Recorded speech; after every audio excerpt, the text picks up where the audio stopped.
এখানে আপনি দেখতেই পাচ্ছেন ৩০ তারিখেও কিন্তু আমার একজন সাবস্ক্রাইবার ভিসার জন্য জমা দিয়েছে। আসসালামু আলাইকুম ভিউয়ার্স। আশা করি সবাই ভালো আছেন। তো আজকে আমরা চলে এসেছি ইন্ডিয়ান ভিসার নতুন কিছু আপডেট তথ্য নিয়ে। আপনারা সকলেই জানেন ইন্ডিয়ান ভিসার অ্যাপয়েন্টমেন্টের সংখ্যা আগের থেকে কিন্তু অনেকটাই বেড়ে গিয়েছে এবং এখন অ্যাপয়েন্টমেন্ট পাওয়া আগের থেকে অনেকটাই ইজি হয়ে গেছে। যদিও এখন নিজে, নিজে অ্যাপয়েন্টমেন্ট পাওয়ার সংখ্যা খুব একটা বাড়েনি। তবে কন্ট্যাক্টের মাধ্যমে কিন্তু প্রতিনিয়ত অ্যাপয়েন্টমেন্ট আমার সাবস্ক্রাইবাররা পাচ্ছে। তার পরিপ্রেক্ষিতে গত বৃহস্পতিবারে যারা সাবমিশন দিয়েছিল অ্যাপয়েন্টমেন্ট ডেটের জন্য, তারা যারা মেডিকেল এবং এন্ট্রি ভিসার জন্য অ্যাপয়েন্টমেন্ট পেয়েছে, তাদের পেমেন্ট ইনভয়েসের ছবি আমি এখানে দিয়ে দিচ্ছি। আপনারা একটু নামগুলো মিলিয়ে নেবেন এবং তারিখগুলো মিলিয়ে নেবেন। প্রথমেই আছে এন্ট্রি ভিসার জন্য শিহাব হোসেন। তার ফিঙ্গারের ডেট ২ ফেব্রুয়ারি অর্থাৎ ফেব্রুয়ারি মাসের ২ তারিখে। শাহানুর রহমান মেডিকেল ভিসার জন্য অ্যাপয়েন্টমেন্ট পেয়েছে। তার ফিঙ্গারের ডেট ২ ফেব্রুয়ারি। সাইমা আফরোজ মেডিকেল ভিসার জন্য অ্যাপয়েন্টমেন্ট পেয়েছে ২ ফেব্রুয়ারি। তার সঙ্গে তার স্বামী আছে ইমতিয়াজ হোসেন। মেডিকেল ভিসার জন্য তিনিও অ্যাপয়েন্টমেন্ট পেয়েছে। তার ফিঙ্গারের ডেট একই তারিখে ২ ফেব্রুয়ারি। দেলোয়ারা বেগম মেডিকেল ভিসার জন্য অ্যাপয়েন্টমেন্ট পেয়েছে। তার ফিঙ্গারের ডেট ২ ফেব্রুয়ারি। মাহবুবুল হাসান মেডিকেল ভিসার জন্য অ্যাপয়েন্টমেন্ট পেয়েছে। তার ফিঙ্গারের ডেট ২ ফেব্রুয়ারি। আপনারা এখানে দেখতেই পেলেন যে আমার সাবস্ক্রাইবাররা কিন্তু প্রতিনিয়ত কন্ট্যাক্টের মাধ্যমে অ্যাপয়েন্টমেন্ট পাচ্ছে। তো এখানে আপনাদের অনেকেরই প্রশ্ন থাকে যে কত টাকা খরচ হচ্ছে এবং তুলনামূলক অন্যান্যদের থেকে কোনো অংশে কম রাখছে কিনা।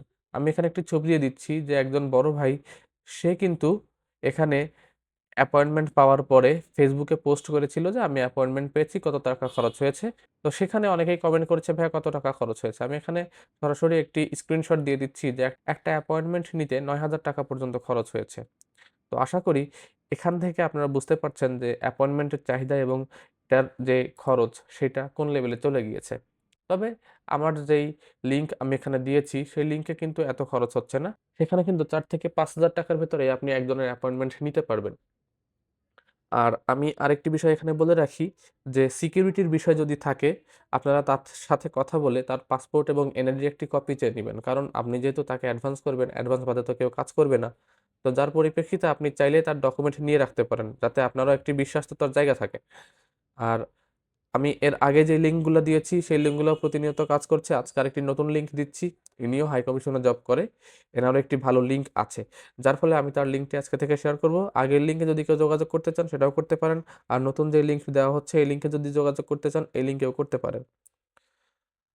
তো মেইন টপিকে ফেরত আসি। সেটা হচ্ছে যে এখন ভিসা পাওয়ার নতুন কোন উপায়টি রিলিজ হয়েছে। সেটা হচ্ছে আপনারা এখন ফাইল রেডি করে পুলিশ ক্লিয়ারেন্সটা এড করে আপনারা হাই কমিশনে জমা দিয়ে আসলে এখন হাই কমিশন থেকে অনেক ফাইল নিচ্ছে। প্রতিনিয়ত অনেক ফাইলের জন্য মেইল আসছে, রিপ্লাই আসছে, কল আসছে।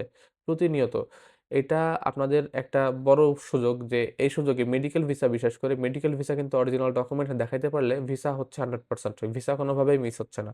অর্থাৎ কোনোভাবে যদি আপনি জমা করাইতে পারেন সেটা কন্ট্রাক্টে হোক অথবা হাই কমিশনে ফাইল দিয়ে আসার মাধ্যমে হোক, জমা করাইতে পারলে এখন ভিসা হওয়ার একটি বড় সম্ভাবনা আছে। এখন ভিসা মিস হচ্ছে না বললেই চলে, বিশেষ করে মেডিকেল ভিসা।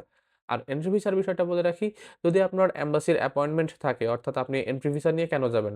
হয়তোবা কোনো দেশের এম্বাসি ফেস করার জন্য যাবেন। এই টপিকের ভিসাগুলা মোটামুটি 99% হয়ে যাচ্ছে। যদি আপনার এম্বাসির অ্যাপয়েন্টমেন্ট ডেট থাকে এবং সেটা অরিজিনাল হয় এবং সেটার যাবতীয় ডকুমেন্ট যদি আপনি সেখানে দিতে পারেন, অর্থাৎ জমা করার পরে এগুলা যদি ভালোভাবে সাবমিশন করতে পারেন, তাহলে আপনার ভিসা হওয়ার একটি বড় সম্ভাবনা আছে। বড় সম্ভাবনা বলতে কি প্রায় 99% ভিসা হয়ে যাচ্ছে। খুবই কম সংখ্যক ভিসা এখন রিফিউজ হচ্ছে যদি আপনি জমা করাতে পারেন। এখানে মেইন টপিকটা হচ্ছে জমা করানো। তো আপনি কন্ট্যাক্টের মাধ্যমে হোক, নিজে, নিজে চেষ্টা করে হোক অথবা হাই কমিশনে জমা দিয়ে এসে হোক, আপনি যদি জমা করাতে পারেন, ভিসা হওয়ার একটি বড় সম্ভাবনা আপনার থাকবে। তো যার ফলে এখানে আমি একটি বিষয় বারবার বলছি, নতুন নিয়ম বলতে আহামরি নতুন কোনো নিয়ম নেই। অ্যাপ্লিকেশন করার সময় নির্দিষ্ট কিছু জিনিস যেগুলা আপনার আগে ছিল না, এখন সেগুলো এড করতে হচ্ছে এবং আ অ্যাপয়েন্টমেন্টের বিষয়টাও সেম। কনট্যাক্টের মাধ্যমে করলে তো খুব ইজিলি পেয়ে যাবেন। আর যদি আপনি নিজে, নিজে চেষ্টা করেন সেক্ষেত্রেও অবশ্যই আপনি চেষ্টা করলে পাইতে পারেন। তবে সংখ্যাটা খুবই কম। আর যদি আপনি হাই কমিশনে ফাইলটা জমা দিয়ে আসেন, এক্ষেত্রে এখন আগের থেকে একটু হলেও সম্ভাবনা বেড়েছে। কারণ হাই কমিশন থেকে এখন অনেক বেশি ফাইল তারা রিলিজ করছে ভিসার জন্য। তো আজকের মতো এ পর্যন্তই। পরবর্তীতে নতুন ভিডিওর জন্য আমাদের চ্যানেলটি সাবস্ক্রাইব করে রাখতে পারেন। আল্লাহ হাফেজ।